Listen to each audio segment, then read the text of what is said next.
All right, hello. I wanted to give a brief tutorial on using the Club Ranker feature.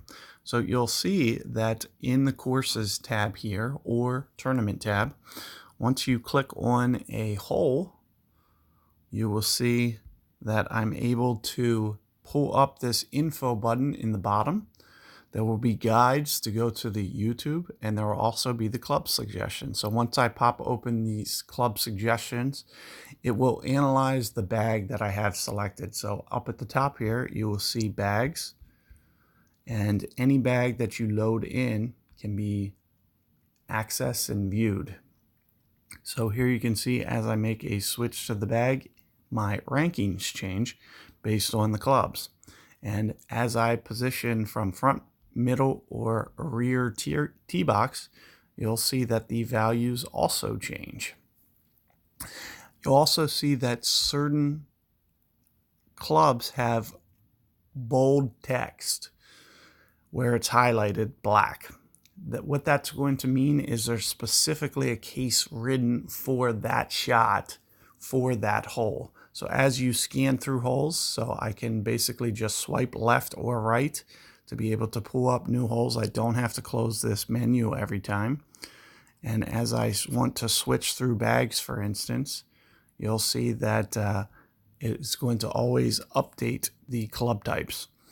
Another thing that you'll want to see, it's not on a 0 to 100% scale.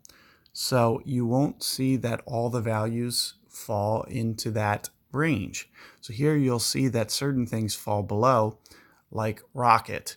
So for example, the reason that this is happening is to get the ordering kind of the way that we wanted, to make sure that it actually holds true and doesn't falsely provide like false positives.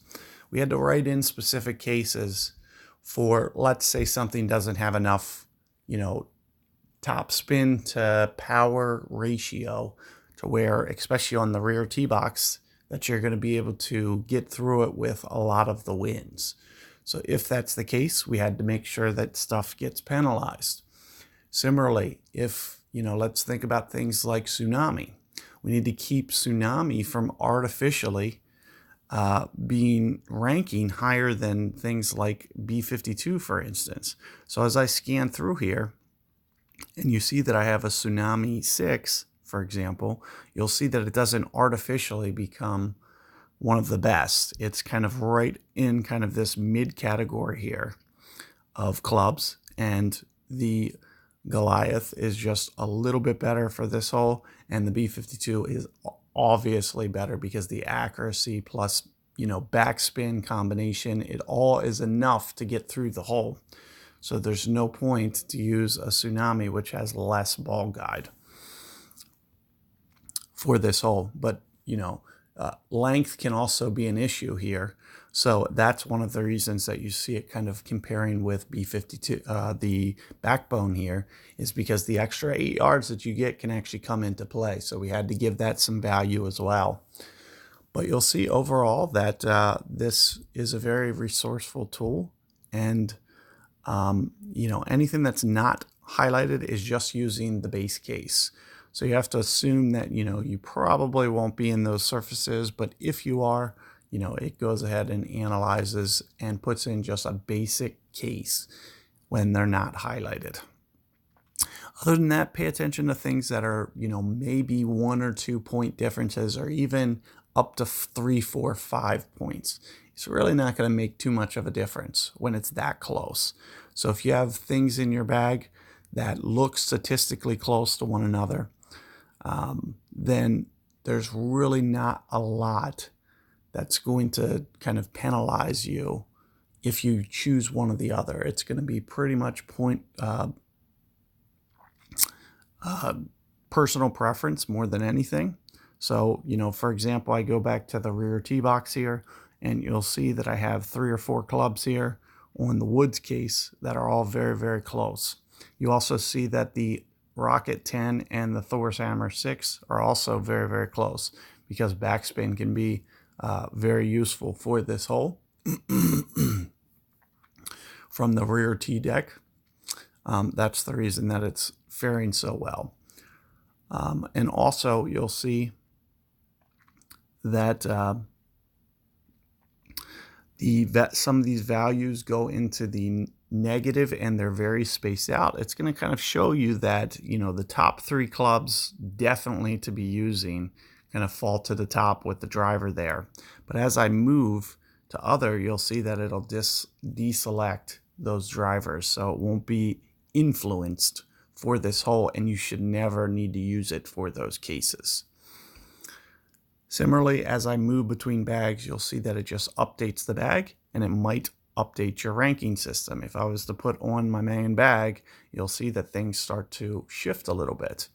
Because Tsunami 7 actually gets a little bit more ball guide, it actually becomes more close to Goliath. It actually gives you kind of an edge. If you ever get a tailwind situation and you need a little bit extra back spin, for instance, you know, you might be able to utilize that for specific holes, especially holes like this. So being able to have that extra backspin can come into play, and that's why it starts to statistically rank a little bit higher. Not to mention, Tsunami 7 is actually you know, it's a pretty solid club. Once you get to that 3 ball guide, you know, especially experienced players, they have the ability to kind of figure out the guide for themselves. So having that full backspin option can come into play. But you can see that if I'm to switch, and you know, you can see how far it drops from a 6 to a 7, that Tsunami. So the biggest reason for that is that last jump between 6 and 7 is actually pretty substantial. It almost becomes, you know, one of the best long irons in the game. It's just kind of one step below for average cases, but it does have some very good usage, especially in Tour 11, Tour 12, for instance. So the numbers do reflect that. But do keep in mind, you know, as I mentioned, we had to kind of put things in place to kind of penalize things so they're not overanalyzed. So the statistical breakdown does include this. So the fact that if you're looking at a club, for example, and it has 100 topspin, 100 backspin, well, we needed to make sure that if you only need 30 or 40 on the hole, well, what's that excess going to give you? Because it really doesn't do much for that hole. If you almost never need to use that, then it came into the, you know, our algorithm here to kind of, you know, basically buff those down to a more appropriate level. And that was part of the process. Similar with, you know, ball guide accuracy.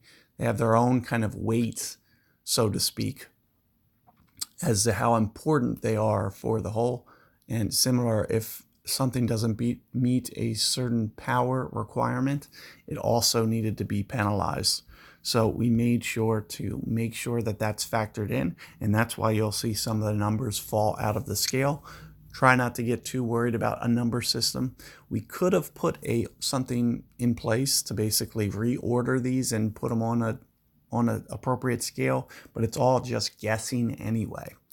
You know, it's hard for us to say, you know, a club's worth 50 on a hole or a club's worth 60. Like, that's very subjective if we were to do that. So we'd really just more than anything wanted to kind of get everything ordered the way that it should be, and the display values that it is. Really don't get too hung up on them. The most important concept is if you have a bag that you're looking at, you know, for instance, I'm to go to this bag and the numbers fall somewhat close. So let's take a look at Hammerhead 4 and maybe Viper 10. You know, you're going to be able to look at these and say, oh, well, on this hole, not a big deal. And all you'll want to do is be kind of looking at every hole throughout the tour and kind of see how they fall based on what you have. And if you constantly see, especially on the par 3s, keep in mind there's usually about 9 par 3s per tour. So the most important thing is looking at the par 3 holes and how your clubs stack up on the par 3 holes, because that's what's going to help you get through each and every tour. So hopefully that helps clear up everything. Good luck using the Club Ranker system, and let us know what you think. Thanks, guys.